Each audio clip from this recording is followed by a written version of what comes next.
বিএনপির মহাসচিব মির্জা ফখরুল ইসলাম আলমগীর জানিয়েছেন, ১৯৭১ সালে পাকিস্তানের বিরুদ্ধে বাংলাদেশের মুক্তিযুদ্ধ চলাকালে তার বাবা মির্জা রুহুল আমিন ভারতে শরণার্থী শিবিরে অবস্থান করেছিলেন। তিনি অভিযোগ করেন, কিছু ব্যক্তি ব্যক্তিস্বার্থ হাসিলের লক্ষ্যে তার পিতার বিরুদ্ধে মিথ্যা প্রচারণা চালাচ্ছে।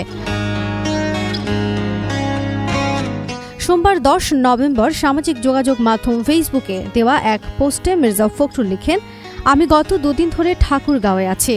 কিছু কথা বলা খুব জরুরি। আমাদের দেশের ভবিষ্যৎ তরুণ প্রজন্মের জন্য এসব কথা বলার কখনো প্রয়োজন মনে করিনি। জীবনের এই প্রান্তে দাঁড়িয়ে যখন দেখি সমাজে কিছু মানুষ নিজেদের স্বার্থে মিথ্যার চাষ করছে, তখন বলা আরও জরুরি। এই অভিজ্ঞ রাজনীতিক বলেন, আমার বাবা মরহুম মির্জা রুহুল আমিন ১৯৭১-এর মার্চের ২৭ তারিখে আমার নানা বাড়ি যান আমার ২ ছোট ভাই, ২ বোন এবং মাকে নিয়ে। তারপরে এপ্রিলে চলে যান ভারতের ইসলামপুরে। রিফিউজি ক্যাম্পে ছিলেন যুদ্ধের প্রায় পুরোটা সময়। ৩ ডিসেম্বর ঠাকুরগাঁও স্বাধীন হয়।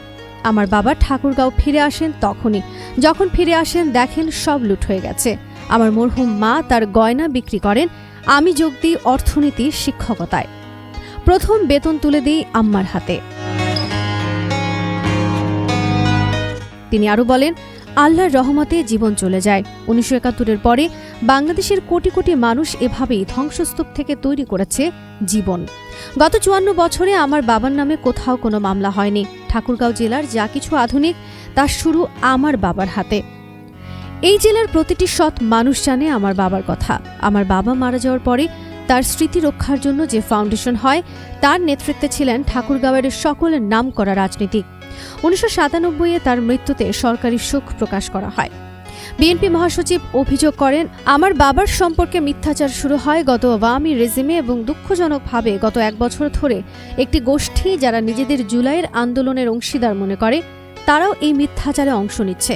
মিথ্যা, গুজব এবং অপবাদ সমাজ ধ্বংস করে। তিনি আরও বলেন, আমি আমার সারা জীবন এ দেশ আর জাতির জন্য দিয়েছি। গত বছর জুলাইয়ে আমাদের ছেলেমেয়েরা বাংলাদেশকে আশা দেখিয়েছে। আমি আশা করব নতুন প্রজন্মের বাংলাদেশে মিথ্যার চাষ আমাদের ছেলেমেয়েরা করবে না। এরা সত্যের পথে থাকবে, প্রতিদ্বন্দ্বিতা করবে মেধা, বুদ্ধিমত্তা, সততা আর নীতিতে। সঠতা আর মিথ্যা দিয়ে জনপ্রিয়তা কেনা যায়, কিন্তু দেশ গড়া যায় না।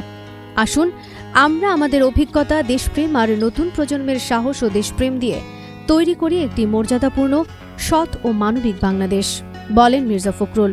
পোস্টটির শেষে তিনি পবিত্র কোরআনের সূরা আল হুজুরাতের একটি আয়াত উদ্ধৃত করেন, হে মুমিনগণ, তোমরা অধিক অনুমান থেকে দূরে থাকো, নিশ্চয়ই কোনো কোনো অনুমান তো পাপ। Desk report, the Muslim Times.